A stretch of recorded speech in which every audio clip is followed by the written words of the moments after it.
या मो नागेश ओडिया ना एस्पेंट चैनल मो पुणी थे आपको स्वागत करुच्ची। आज क्लास बड़पण कविताटी। बड़पण कवितार कवि होउचंती कविवर राधानाथ राय। किए बा न जाना से 1848 मसीहा सेप्टेम्बर 28 तारिख बालेश्वर जिला अंतर्गत केदारपुर ग्राम जन्मग्रहण करते एवं 1908 मसीहा एप्रिल 17 तारिख से चिरदिन ए संसार छाड़ी चली जाते।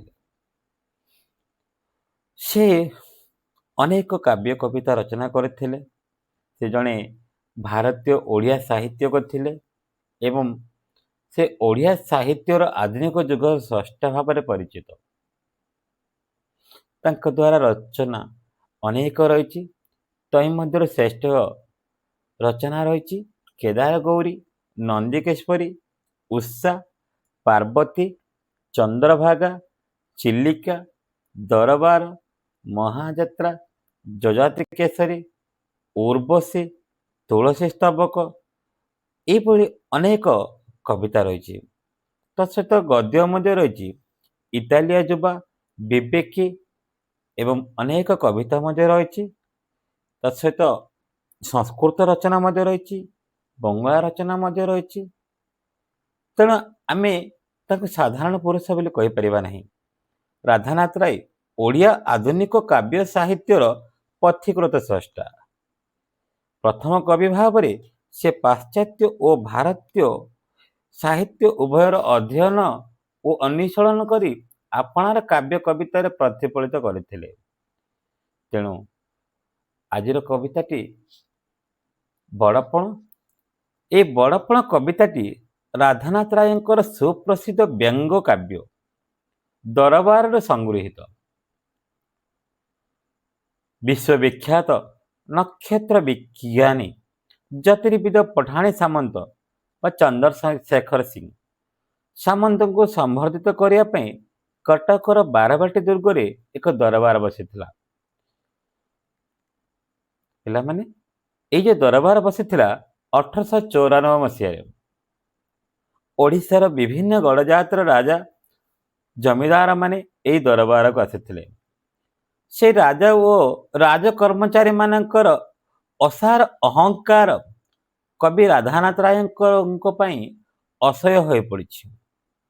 आपणार शक्तिशाली लेखनी रे से सही अहंकारी मानक उद्देश्य रे महाकाल क्रूरता क्रूरता अर्थात निष्ठुर, अहंकार असरता अर्थात अहंकार, असरता अर्थात निकृष्टता, ये जो मनीष पुणियार महानता एवं धर्मर श्रेष्ठता विषय अवतारण कर सुंदर भाव।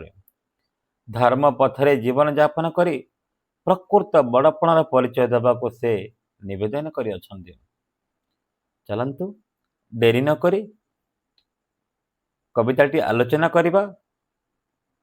अति सहजरे आम आलोचना करवा, गोटे पर गोटे आलोचना करवा। देखंतु आरंभ करने पूर्व प्रथम स्टांजारी प्रथम पंक्ति ही रही मने नाही कि तुम्हें कहार संतान केसरी और से तुम्भी सिने स्वान। ये कविवर राधानाथ राय कहउचंदी दरबार बसी राजा मान कहउचंदी मने नाही कि तुम्हें कहार संतान, तुम्हें कहार संतान तो तुम मान को मने नाही कि केसरी और से तुम्भे सिने स्वान। तुम्भे पर केसरी रो जन्म लाभ करिछ। केसरी माने कौन? केसरी अर्थात सिंह, केसरी अर्थात सिंह। तो सिंह औरस तुम जन्म लाभ करी कहीं श्वान भाया होच। पिला माने श्वान कहले कुकुर, श्वान कहले कुकुर, केसरी कहले सिंह। अर्थात ये कविवर राधानाथ राय दरबार बस्त राजा मान कहउचंदी तुम्हें सिंह औरसर जन्म लाभ करिथिबा कुकुर भाया कहीं होच।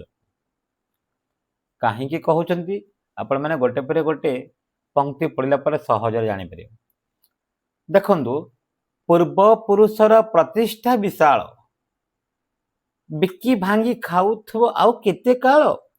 ସେ କହୁଛନ୍ତି ଯୋଉ ପୂର୍ବ ପୁରୁଷ ମାନେ ଥିଲେ, ଯୋଉମାନେ ତୁମର ପିତା, ତାଙ୍କ ପିତା, ଯୋଉମାନଙ୍କ ସମୟରେ ଯୋଉ ରାଜୁତି ଚାଲୁଥିଲା, ସେମାନଙ୍କ ଅମଳରୁ ସେମାନେ ଯୋଉ ପ୍ରତିଷ୍ଠା ଲାଭ କରୁଥିଲେ, ପ୍ରତିଷ୍ଠା ଅର୍ଥାତ୍ ସମ୍ମାନ, ତାହା ଥିଲା ବିଶାଳ। ବିଶାଳ ଅର୍ଥାତ୍ ବିରାଟ ଥିଲା। ତାଙ୍କର ପ୍ରତିଷ୍ଠା ବିରାଟ ଥିଲା। କିନ୍ତୁ କ'ଣ କରୁଛ କ'ଣ? ସେ ଯୋଉ ପ୍ରତିଷ୍ଠା, ତାଙ୍କର ଯୋଉ ସମ୍ମାନ, ତାଙ୍କର ଯୋଉ ଖ୍ୟାତି, ତାହା ତୁମେମାନେ ବିକି ଭାଙ୍ଗି ଖାଉଥିବ ଆଉ କେତେ କାଳ। ସେମାନଙ୍କର ସମ୍ମାନକୁ, ସେମାନଙ୍କର ପ୍ରତିଷ୍ଠାକୁ ତମେ କେତେ କାଳ ଅର୍ଥାତ୍ କେତେ ସମୟ ବା କେତେ ଯୁଗ ତୁମେ ତାଙ୍କର ପ୍ରତିଷ୍ଠାକୁ ତମେ ବିକି ଭାଙ୍ଗି ଖାଉଥିବ। ନିଜେ ବଦଳିବାକୁ ଚେଷ୍ଟା କର। ତୁମେ ପରା ସିଂହ ଔରସରେ ଜନ୍ମ ଲାଭ କରିଛ, କାହିଁକି କୁକୁର ଭଳିଆ ହଉଛ ବୋଲି ଦରବାରରେ ବସିଥିବା ରାଜାମାନଙ୍କୁ କବିବର ରାଧାନାଥ ତାରା ଆକ୍ଷେପ କରି ସେ ଆରମ୍ଭରୁ ହିଁ କହୁଛନ୍ତି। ପୁଣି ଥରେ କ'ଣ କହୁଛନ୍ତି ଦେଖନ୍ତୁ। ସେ ପ୍ରତିଷ୍ଠା ନିଜେ ତିଳେ ନ ବଢ଼ାଇ କରୁଥିବ ଆଉ କେତେ ତା ବଢ଼ାଇ। ଦେଖନ୍ତୁ କେତେ ସୁନ୍ଦର ଭାବରେ ପଦ ସଂଯୋଜନା ମଧ୍ୟ ରହିଛି। ସେ ଯୋଉ ପ୍ରତିଷ୍ଠା ପୂର୍ବପୁରୁଷ ମାନଙ୍କର ଯୋଉ ସମୟରେ ସେମାନେ ସମଗ୍ର ରାଜ୍ୟକୁ ଗୋଟେ ପରିବାର ବୋଲି ଭାବୁକି ସେମାନେ ରାଜୁତି କରୁଥିଲେ, ସେମାନେ ଶାସନ କରୁଥିଲେ, ସେମାନଙ୍କର ପ୍ରତିଷ୍ଠାକୁ ତମେ ବଢ଼ାଅ ନାହିଁ, ତିଳେ ମାତ୍ର ନ ବଢ଼ାଇ, ଅର୍ଥାତ୍ ଅଳ୍ପ କିଛି ମାତ୍ରାରେ ମଧ୍ୟ ନ ବଢ଼ାଇ ତୁମେ କରୁଛ କ'ଣ? କରୁଥିବ ଆଉ କେତେ ତା ବଢ଼ାଇ। ତା ପାଇଁ ତମେ ଆଉ କେତେ ବଢ଼ାଇ କହୁଥିବ, କେତେ ବଡ଼ପଣ କହୁଥିବ, ଆଉ କେତେ ଅହଙ୍କାର ଦେଖାଉଥିବ। ତେଣୁ ଏଠି କବିବର ରାଧାନାଥ କହୁଛନ୍ତି, ଏ ରାଧାନାଥ ରାୟ କହିବା ଉଦ୍ଦେଶ୍ୟ ଏହା ଯେ ଯୋଉ ପୂର୍ବପୁରୁଷ ମାନଙ୍କର ଯୋଉ ଶାସନ କାଳରେ ଯୋଉ ସମ୍ମାନ ସେ ଅର୍ଜନ କରୁଥିଲେ, ସେ ସମ୍ମାନକୁ ତମେ ତିଳେ ମାତ୍ରେ ବଢ଼ାଉନ। ଯଦି ବା ବଢ଼ାଉନ, ଆଉ କାହିଁକି ସେ ସମ୍ମାନକୁ ନେଇକି ତୁମେ ବଢ଼ାଇ ଦେଖେଇ ହେଉଛ? ବଢ଼ାଇ ମାନେ ପିଲାମାନେ ବୁଝିପାରୁଛ ନା? ଯୋଉ ବଡ଼ପଣ ଦେଖେଇ ହେଉଛନ୍ତି, ଅହଙ୍କାର ଦେଖେଇ ହେଉଛନ୍ତି। ଆମ ବାପା ଏମିତି ଥିଲେ, ତାଙ୍କ ବାପା ସେମିତି ଥିଲେ, ସେ ତାଙ୍କ ଶାସନ କାଳରେ ଅନେକ ଭଲ କାମ କରିଥିଲେ। ତୁମେମାନେ କହିକି ବୁଲୁଛ ମୁଁ ତାଙ୍କ ପୁଅ, ମୁଁ ତାଙ୍କ ନାତି, ଯାହାବି। କିନ୍ତୁ ତୁମମାନଙ୍କର ଦାୟିତ୍ୱ କ'ଣ ଥିଲା? ତାଙ୍କର ସମ୍ମାନ ବଞ୍ଚେଇବା, ତାଙ୍କର ପ୍ରତିଷ୍ଠା ବଞ୍ଚେଇବା। କିନ୍ତୁ ବାସ୍ତବରେ ତାହା ହଉଛି କି ନା? ଦେଖନ୍ତୁ ଆଗକୁ କ'ଣ ହଉଛି। ଥିଲେ ଆଗେ ଯେଉଁ ଉତ୍କଳର ସ୍ୱାମୀ, ଥିଲେ ଆଗେ ଯେଉଁ ଉତ୍କଳର ସ୍ୱାମୀ, ବନି ଶିକ୍ଷା ପରି ସଦା ଊର୍ଦ୍ଧ୍ୱଗାମୀ। ପିଲାମାନେ ଅତି ସହଜ ଭାବରେ ମୁଁ ବୁଝାଇବାକୁ ଚେଷ୍ଟା କରୁଛି। ଯଦି ଭିଡ଼ିଓଟି ଯଦି ଭଲ ଲାଗିବ ନିଶ୍ଚୟ ଗୋଟେ ଲାଇକ୍ କରିବେ। ଯଦି କିଛି ହେଲ୍ପ ହେଇପାରୁଛି ତାହେଲେ ବହୁତ ଖୁସି ଅନୁଭବ କରିବି। ଯଦି এইଭଳି ନୂଆ ନୂଆ ଭିଡ଼ିଓ ଯଦି ଆପଣ ଜାଣିବାକୁ ଚାହୁଁଛନ୍ତି ତାହେଲେ ଗୋଟେ ସବସ୍କ୍ରାଇବ୍ ମଧ୍ୟ ନିହାତି କରିନେବେ। ଦେଖନ୍ତୁ, ଥିଲେ ଆଗେ ଯେଉଁ ଉତ୍କଳର ସ୍ୱାମୀ, ଏଠି ସ୍ୱାମୀ କହିଲେ ପିଲାମାନେ, ସ୍ୱାମୀ କହିଲେ ସମ୍ରାଟ। ବେଳେବେଳେ ସ୍ୱାମୀ କହିଲେ ଆମେ ପ୍ରଭୁ ମଧ୍ୟ ବୁଝିବା, ବେଳେବେଳେ ସ୍ୱାମୀ କହିଲେ ନିଜର ସ୍ୱାମୀଙ୍କୁ ମଧ୍ୟ ସ୍ୱାମୀ ବୁଝିବା। କିନ୍ତୁ ଏଇଠି ଯୋଉ ସ୍ୱାମୀ ରହିଛି, ଯୋଉ ଉତ୍କଳର ସମ୍ରାଟ ମାନେ, ଉତ୍କଳର ଯୋଉ ରାଜା ମାନେ, ସେମାନେ କେମିତି ଥିଲେ? ବନି ଶିକ୍ଷା ପରି ସଦା ଊର୍ଦ୍ଧ୍ୱଗାମୀ। ପିଲାମାନେ ବନି ଶିକ୍ଷା ମାନେ କ'ଣ ବୁଝୁଛ? ଅଗ୍ନି ଶିକ୍ଷା। ସେମାନେ ଅଗ୍ନି ଶିକ୍ଷା ପରି ସଦା ଊର୍ଦ୍ଧ୍ୱଗାମୀ ଥିଲେ। ପିଲାମାନେ ଏଇଟା ତ ନିହାତି ଜାଣିଥିବ, ଅଗ୍ନି ସବୁବେଳେ ଉପରକୁ ହିଁ ଉଠିଥାଏ। ତ ଅଗ୍ନିର ଶିକ୍ଷା କ'ଣ କରୁଥାଏ? ଉପରକୁ ଉଠିଥାଏ। ଏଠି ଉଠିବାଟା ଅଗ୍ନି ଶିକ୍ଷା ନୁହଁ। ପୂର୍ବପୁରୁଷ ମାନେ, ଯୋଉ ଉତ୍କଳର ଯୋଉ ସ୍ୱାମୀ ମାନେ, ଯୋଉ ସମ୍ରାଟ ମାନେ ଥିଲେ, ସେମାନଙ୍କର ପ୍ରତିଷ୍ଠା ଉପରକୁ ଉଠୁଥିଲା ବା ଊର୍ଦ୍ଧ୍ୱଗାମୀ ଥିଲା। ତେଣୁ ଏଠି ରାଧାନାଥ ରାୟ କହୁଛନ୍ତି, ଥିଲେ ଆଗେ ଯେଉଁ ଉତ୍କଳର ସ୍ୱାମୀ, ବନି ଶିକ୍ଷା ପରି ସଦା ଊର୍ଦ୍ଧ୍ୱଗାମୀ। କିନ୍ତୁ ତୁମ୍ଭେ ହୋଇ ସେଇ ବଂଶର ସନ୍ତତି, କିନ୍ତୁ ତୁମେ ସେଇ ବଂଶର ଲାଭ କରିଛ, ସନ୍ତତି ହେଇଛ ବା ସନ୍ତାନ ହେଇଛ। କିନ୍ତୁ କ'ଣ କରୁଛ?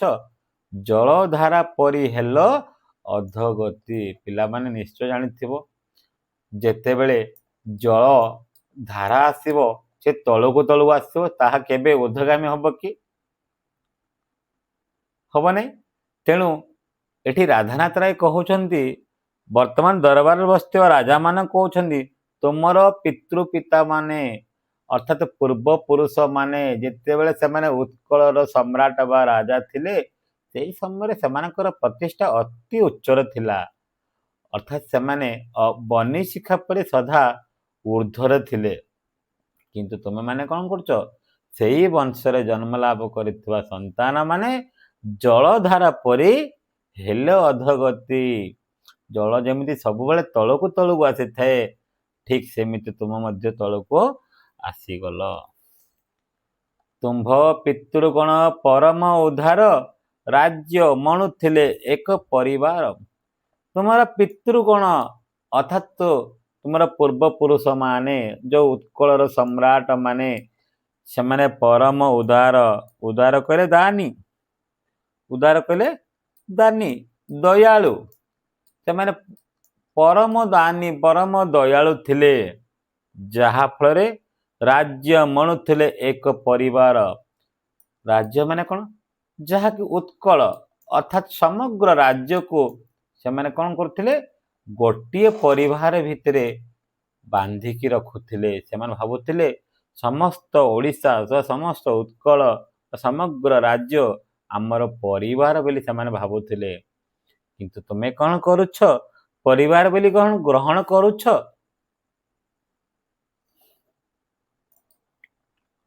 काहीं गला सेई प्राचीन सुधारा राजा प्रजा हेबे हेले बाजपारा।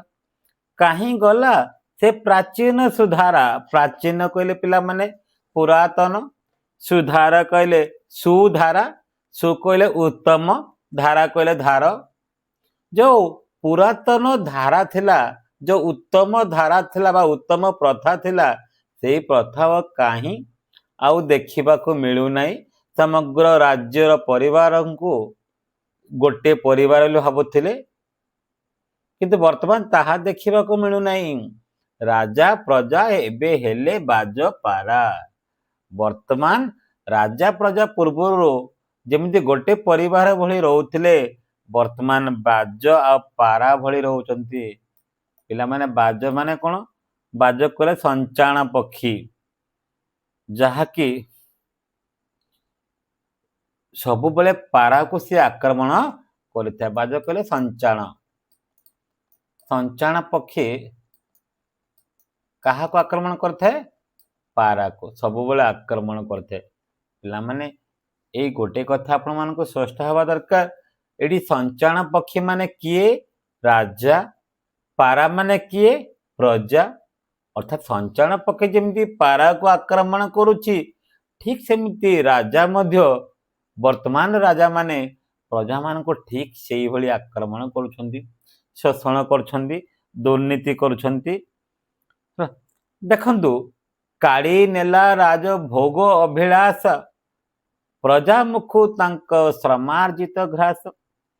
सेमाने कोन कले काड़ी नेला अर्थात सेमान ठारू ठकिकी नहीं गले एवं राजभोग अभिलाष पाई काहे कि ठकिकी नहीं गले जो राजभोग अभिलाष करने जो राजा मान अच्छी वर्तमान जो दरबार बसते राजा माने से माने कौन करछंती प्रजा मुखु तांको श्रमार्जित घ्रास। प्रजा मुखु अर्थात प्रजा मुहरु तांक जो श्रमार्जित श्रमयुक्त अर्जित जोड़ा कि श्रमार्जित घ्रास। घ्रास कहले खाद्य। तांको खाद्य को से माने काढ़ी नहीं गले बा छड़े की नहीं गले।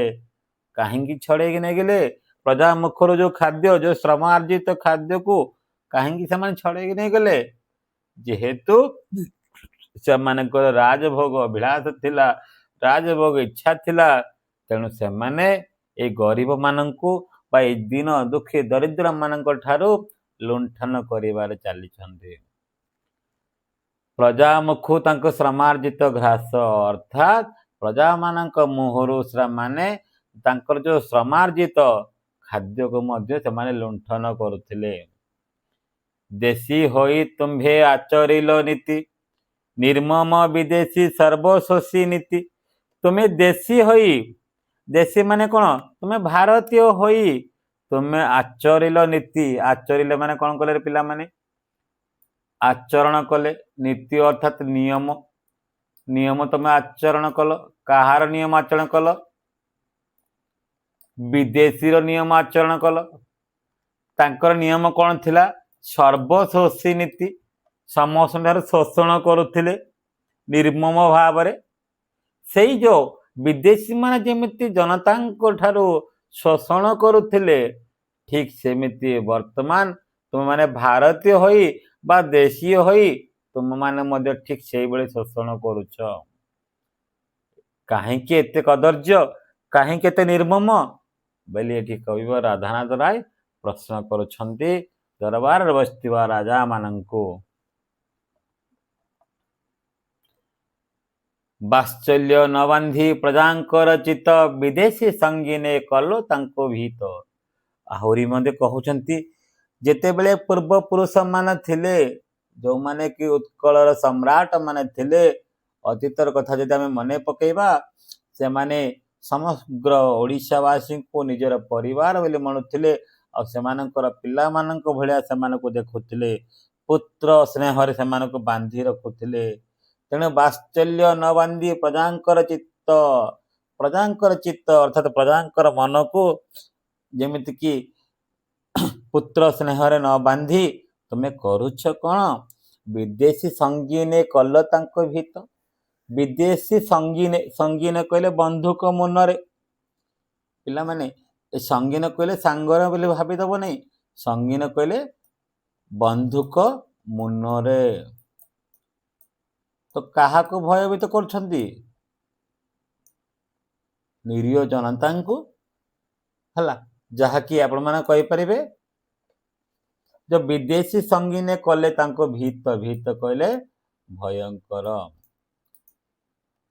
एठी हम गोटे कथा स्पष्ट होची एमाने देशी होई बा भारतीय होई एमाने विदेशी बलिया होउचंती इंग्रेज सरकार को बलिया होउचंती जो माने कि इंग्रेज सरकार भारत को केमिति सर्वशोषण नीति अपने थिले ठीक सेमिति देशी होई बा भारतीय होई भारत लोक मानक मध्य तुमे लंठन करुछ शोषण करुछ अत्याचार करुछ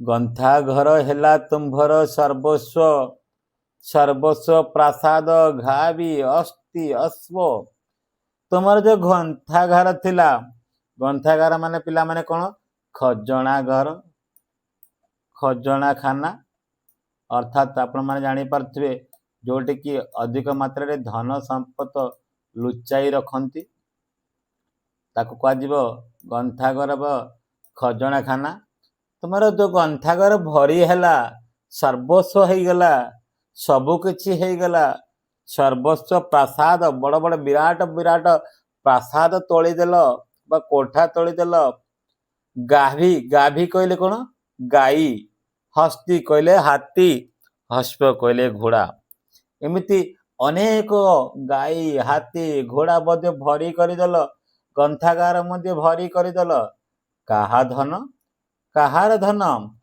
ये जो राजधर्म हैला प्रजा धन भुआ जो राजधर्म हैला कौन प्रजा धन भुआ तुम सीना राजधर्म कल प्रजा धन भुआ के किंतु मंत्री हेले कल कंठ कान खुआ पिला माने मंत्री माने कौन हेले कल हेले कल कहले कौन कल कहले दुष्ट कल कहले दुष्ट कंठ कंठ कहले कौन कंठ कहले डकायत कंठ कहले डकायत तापरे कान कुआ माने पिला माने जानिथिबो कान कुआ कहले चुगुलिया अर्थात टिके टिके एपटे आर कान रे कहिबे सेपटे जाय कि तांको कान रे कहिबे समान होजन कान कुआ तापरे आसिला तंटी दुखी तंटी माने ठकी रंक पाखरे रंक माने कौन उपासी जो माने तांकोठु ठकी अरेखित माने जार रक्षाहीन जा पाखरे किछि भी नांती रक्षाहीन न थांदी कांड अर्थात विधवा माने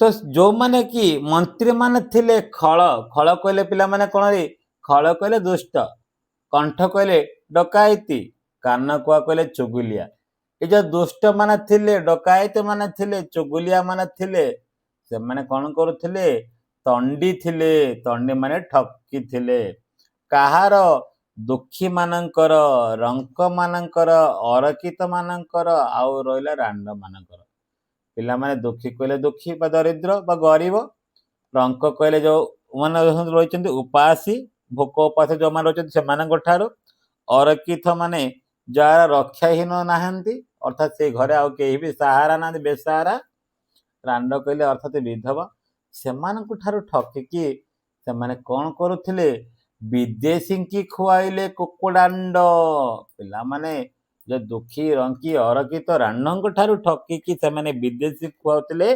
कुकुडांड कुकुडांड माने कौन पिला माने कुकुडांड अर्थात कुकुड़ा अंडा कुकुड़ा अंडा ये जो दिन दुखी दरिद्र मान ठारू ठकी विदेशी मान को कुकुड़ा अंडा खुआउथिले एमान मात्र एमान होचंदे देशीय एमान होचंदे भारतीय भारत रे जन्म लाभ करी एमाने विदेशी को कुकुड़ा अंडा खुआउथिले किंतु यह होची भारतीय मानकर श्रमार्जित टंका बा श्रमार्जित खाद्य एगुड़िक सब ठकिकी से क्या दौले विदेशी को खुआउथिले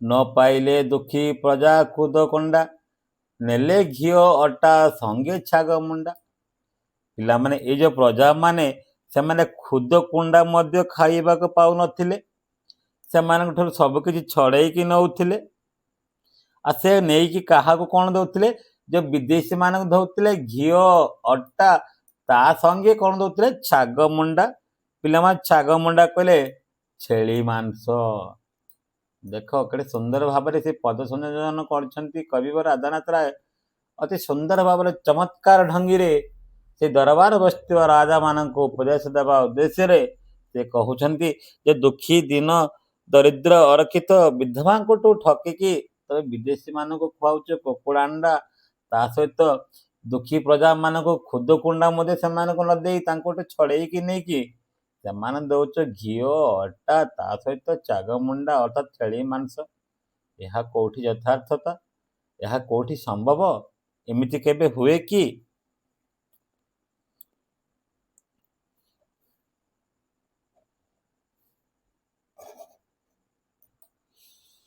कांड ज्ञानहीन कांड पृष्ठ हुंडा अभिष्ट देवता कल्ल लोभ प्रेत पिला माने जहाँ देखा पाच जो मैंने अच्छा कांड ज्ञानहीन जो दरबार बसुवा राजा मान को कहते कांड ज्ञानहीन तुम्हें होच कांड पृष्ठ हुंडा अर्थात ज्ञान शून्य अस्त्र व्यवसायी तुम माने कांड पृष्ठ हुंडा अर्थात ज्ञान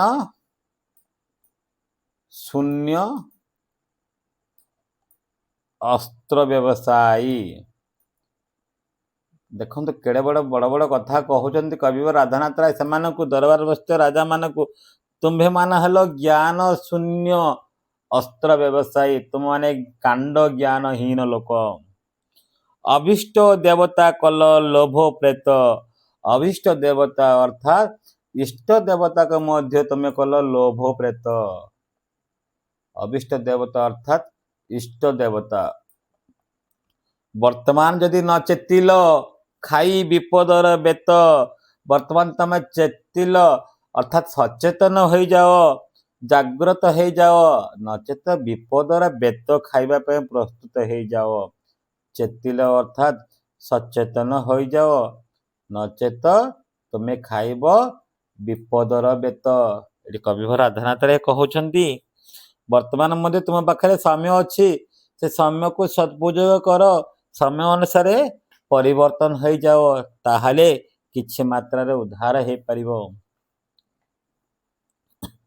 सदा होई पाप द्रविण प्रत्याशी प्रजा मध्य पाप वृद्धि की मनासी ये कवि कहते सदा होई पाप द्रविण प्रत्याशी कहीं तुम पापर द्रविण प्रत्याशी होच प्रत्याशी कहले आशाई प्रत्याशी कहले आशायी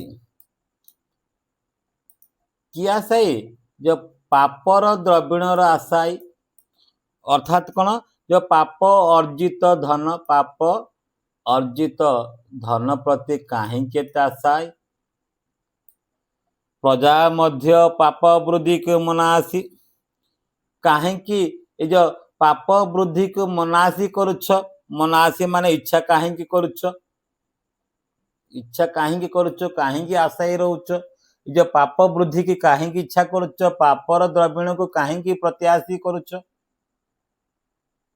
रही था ओ टाकी करी जरिमाना धन पुराइबा लगी मालखाना तुम मैंने आउ कौन करुछ रही था ओ टाकी टाकी माने कौन रे पिला माने टाकी कहले अपेक्षा करिक रहुच कौन पे अपेक्षा करुछ लोक मानक ठारो करई जरिमाना आदाय करने पे अपेक्षा करुछ बा कर आदाय करने पे तुम मैंने अपेक्षा करुछ धने पुराइबा लगी मालखाना जो धनटा ए लोक मान ठार कर माध्यम बा जरिमाना माध्यम जा आदाय करिवो ताहा कौन करिवो तुमर मालखाना को भरी करिवो तुमर जो खजना खाना रही ग्रंथागार रही से ग्रंथागार को भरई करिवो बा पुराइबो जनता ठारो जरिमाना आदाय करी तुम मालखाना को पुराइबो अर्थात भरी करिवो धनर लालसा जाग्रत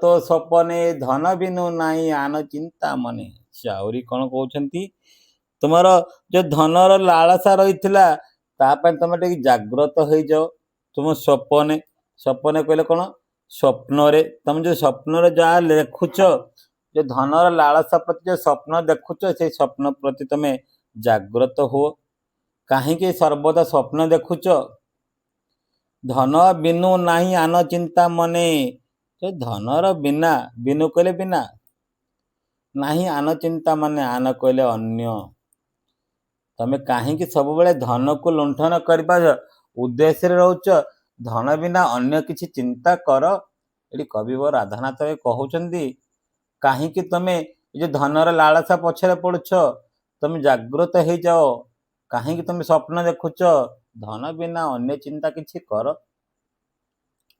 आ गोटे उपदेश देउछन सी कहउछन्ती धनर साफल्य सुबय केवल धनर साफल्य साफल्य माने कौन धनर सफलता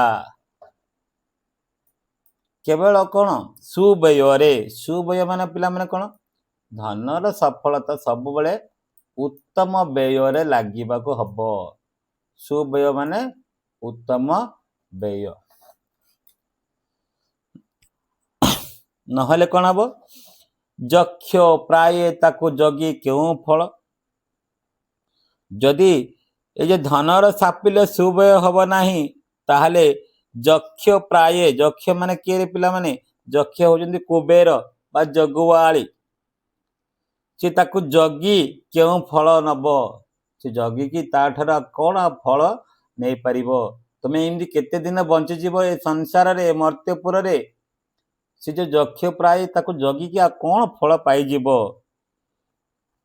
तो दुनिया रे आमे समस्त आस्ते ये जो रंगमंच को अभिनय करिबा पई अभिनय सरीगला परे समस्ते जे जुआड़े चली जीवे तेणु एटी कविवर राधानाथ राय कहउछन्ती काहेकि एते जो कुबेर को ए जगुआली है कि जगी रहीछ कौन लाभ पाइजिबो समस्त आसीचन्ती ए रंगमंच को अभिनय करिबाकू अभिनय सारी समस्ते चली जीवा तेणु स्वभाव कवि गंगाधर मेहर गोटे कथा कहते केही रही नहीं रहिबे नहीं टी भवरंग भूमि तले सर्वे आसीछन्ति अभिनय सारी बाहुड़ीबे काला बळे समस्तंकर अभिनय सरीगला पर समस्त चलीजे तेणु काहापाई कहीं एते जगुछ बोली एठी प्रश्न करछन्ति कविवर राधानाथ राय आ गोटे मध्य भल कथाटी कही गले ए मंचे केते आसी केते गले भाई किए नहीं गला कि धन मुंडाई ए मंच को मंच माने ए जो मर्त्यपुर को एटी मंच कहले मर्त्यपुर ए जो मर्त्यपुर को केते लोक आसी गले केते लोक चली गले किंतु कई कौन धन कौन मुंडाई नहीं गले कि ना ସମସ୍ତେ ଆସିଥିଲେ ଶୂନ୍ୟ ହସ୍ତେ, ଫେରିଗଲେ ଶୂନ୍ୟ ହସ୍ତେ। ଯିଏକି ବିଶ୍ୱବିଜୟ ଆଲେକଜାଣ୍ଡାର କହିଥିଲେ ଆସିଥିଲେ ଶୂନ୍ୟ ହସ୍ତେ, ଫେରିଯିବେ ମଧ୍ୟ ଶୂନ୍ୟ ହସ୍ତେ। ଠିକ୍ ସେଇଭଳି ରାଧାନାଥ ରାୟ ମଧ୍ୟ ସେଇ କଥା ହିଁ କହୁଛନ୍ତି। କେତେ ଆସିଥିଲେ ଏଇ ମଞ୍ଚକୁ ଅଭିନୟ କରିବାକୁ, କିଏ କ'ଣ ଧନ କ'ଣ ମୁଣ୍ଡାଇ ନେଇଛି କି?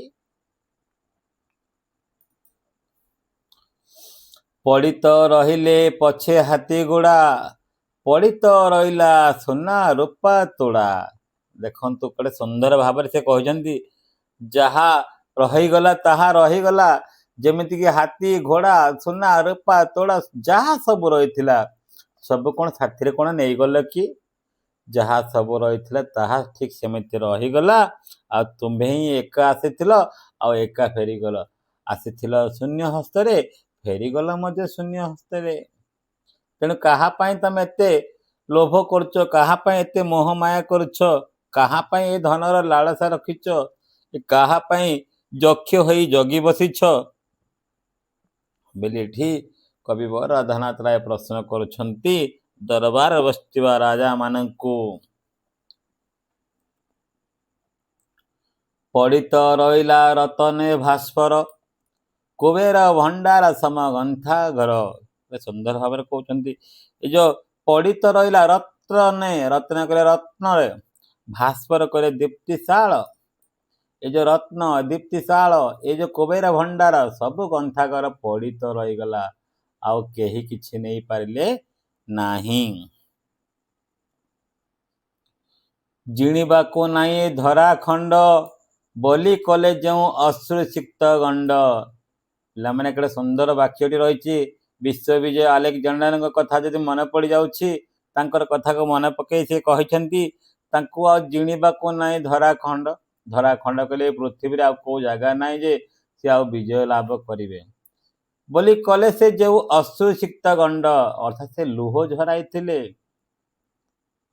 ମଲା ବେଳେ ବିଶ୍ୱବିଜୟୀ ସ୍କନ୍ଦର, କି କହିଥିଲେ ତା ଚିତ୍ତେ ଧର ଧରେ ଥରେ ଧର। ତାଙ୍କର ଯେତେବେଳେ ମୃତ୍ୟୁ ପାଖି ଆସିଥିଲା, ସେତେବେଳେ କହିଥିଲେ ବିଶ୍ୱବିଜୟୀ ସ୍କନ୍ଦର ଅର୍ଥାତ୍ ରାଜା, ସେ କହିଥିଲେ ଆଲେକଜାଣ୍ଡାର କହିଥିଲେ ମୃତ୍ୟୁ ପୂର୍ବରୁ ତା ଚିତ୍ତେ ଥରେ ଧର। କ'ଣ କହିଥିଲେ? ତାଙ୍କ କଥାକୁ ଟିକେ ମନରେ ଥରେ ଧର। କ'ଣ କହିଥିଲେ ପିଲାମାନେ? ବୋଇଲେ ଏ ପ୍ରାଣ ଗଲେ ପିଣ୍ଡ ଛାଡ଼ି, ନେବେ ଯେବେ ମତେ କୋକେଇରେ କାଢ଼ି। ଦେଖନ୍ତୁ କେତେ ସୁନ୍ଦର ଭାବରେ କହିଛନ୍ତି। ବୋଇଲେ ମାନେ କହିଲେ, କିଏ କହିଲେ ପିଲାମାନେ? ବିଶ୍ୱବିଜୟ ଆଲେକଜାଣ୍ଡାର କହିଲେ। କ'ଣ କହିଲେ? ଯେତେବେଳେ ମୋ ଶରୀରରୁ ପ୍ରାଣ ଛାଡ଼ି ଚାଲିଯିବ, ବା ଏ ପ୍ରାଣ ଗଲେ ପିଣ୍ଡ ଛାଡ଼ି, ତେବେ ଯାଇକି ମୋର ଯେତେବେଳେ କୋକେଇ ବାହାର କରିବ, ମୋ ଶବକୁ କ'ଣ କରିବ, ସେଇ କଥା ସିଏ ଅତି ସୁନ୍ଦର ଭାବରେ କହିଛନ୍ତି। ନେବ ଯେବେ ମତେ କୋକେଇରେ କାଢ଼ି, ଦେଇଥିବ ତହିଁ ମୋ ଶବ ଶୁଆଇ, ବେନି ପାଶେ ବେନି କରକୁ ଝୁଲାଇ, ଯା ଦେଖି ଜାଣିବେ ସମସ୍ତ ଜଗତେ ସମସ୍ତେ, ଆସିଥିଲେ ଫେରିଗଲେ ଶୂନ୍ୟ ହସ୍ତେ। ସୁନ୍ଦର ପଂକ୍ତିଟି ଦେଖନ୍ତୁ। ଏଠି କହିଥିଲେ ବିଶ୍ୱବିଜୟ ଆଲେକଜାଣ୍ଡାର, ବୋଇଲେ ଅର୍ଥାତ୍ କହିଲେ। ତାଙ୍କ କଥାଟାକୁ ଟିକେ ମନରେ ଧରିବ। ଏ ପ୍ରାଣ ଯେତେବେଳେ ଛାଡ଼ି ଚାଲିଯିବ ନା, ଏ ପ୍ରାଣ ଗଲେ ପିଣ୍ଡ ଛାଡ଼ି, ତେବେ ଯାଇକି ନେବେ ଯେବେ ମତେ କୋକେଇରେ କାଢ଼ି। ଯେତେବେଳେ ମତେ କୋକେଇରେ ଶୁଆଇବ, କୋକେଇରେ ଯେତେବେଳେ ମତେ କାଢ଼ିବା ପାଇଁ ଚେଷ୍ଟା କରିବ, ଯେତେବେଳେ ମୋର ଶବ ଦାହ କରିବାକୁ ନେବ, କୋକେଇରେ ପକେଇ ନେବେ ନିଶ୍ଚୟ, ହଁ କି ନାହିଁ? ତ ତେବେ ତମେ କ'ଣ କରିବ? ଦେଇଥିବ ତଇଁ ମୋ ଶବ ଶୁଆଇ, ଯେତେବେଳେ କୋକେଇରେ ମୋ ଶବକୁ ଶୁଆଇବ, ତେବେ ମୋର କ'ଣ କରିବ? ବେନି ପାଶେ, ପିଲାମାନେ ବେନି କହିଲେ ଦୁଇ, ଅର୍ଥାତ୍ ତାଙ୍କର ଯେଉଁ କୋକେଇ ଯେଉଁ ରହିଛି, କୋକେଇରେ ତାଙ୍କର ଶବକୁ ଶୁଆଇବ, ଦୁଇ ପାର୍ଶ୍ୱକୁ ଦୁଇ କରକୁ, ବେନି ପାଶେ ବେନି କର, ବେନି ମାନେ ଦୁଇ, କର ମାନେ ହାତ, ଦୁଇ ପାର୍ଶ୍ୱକୁ ଦୁଇ ହାତକୁ ଝୁଲାଇବାକୁ କହିଥିଲେ। ଯାହା ଦେଖି ଜାଣିବେ ଜଗତେ ସମସ୍ତେ। ଯେତେବେଳେ ଜାଣିବେ, ଏ ଯେ ବିଶ୍ୱବିଜୟ ଆଲେକଜାଣ୍ଡାର जे कि विजय लाभ करने धरा पृष्ठ आउ गड़ मिलला नहीं सेमिति गोटे महान राजा महान सम्राट सी मध्य गला बेलू किछि धरिकी गले नहीं आसीथिली फेरी गली शून्य हस्ते विश्वविजय आलेक्जेंडर कहउछंती मु आसीथिली शून्य हस्ते फेरी गली शून्य हस्ते एई कथाटा जगते जानतु समस्ते जानतु बोली तांको कथाटा को मने पकाई दउछंती कविवर राधानाथ राय तांके जेमिति करिथिले जेतेବେଳେ तांकर मृत्यु हबो शवरे जेतेବେଳେ शव जेतेବେଳେ कोकेई रे धरिकी जीवो सेही समय कौन करिवो दुई पार्श्व दुई हाथ को झुलाई देव तेबे जायकि सेटाकार उपस्थित दर्शक माने जो माने देखि थांती से माने जानिबे जे विश्वविजय आलेक्जेंडर से तो साधारण पुरुष नुह से महान पुरुष तो से मध्य खाली हाथ रे आसीथिले आज खाली हाथ रे फेरी जाउचंदी तो तांको देखि अन्य माने निश्चय प्रेरणा पाइबे बोले से आशा करी ए प्रकार कहिथिले विश्वविजय आलेक्जेंडर वीडियोटी बहुत दीर्घ हो गला परवर्ती वीडियो पार्ट 2 रे नहीं आनिबा जदि वीडियोटी किसी हेल्पफुल होइतो निश्चित भाव में गोटे कमेंट देबे आउ सांगसाथी मानक ठारो शेयर करनेबे बहुत बहुत धन्यवाद शुभरात्रि वंदे उत्कल जननी जय हिंद जदि वीडियोटी निश्चय भल लगी गोटे लाइक कि शेयर गोटे करने सब्सक्राइब करने भूलिए ना धन्यवाद।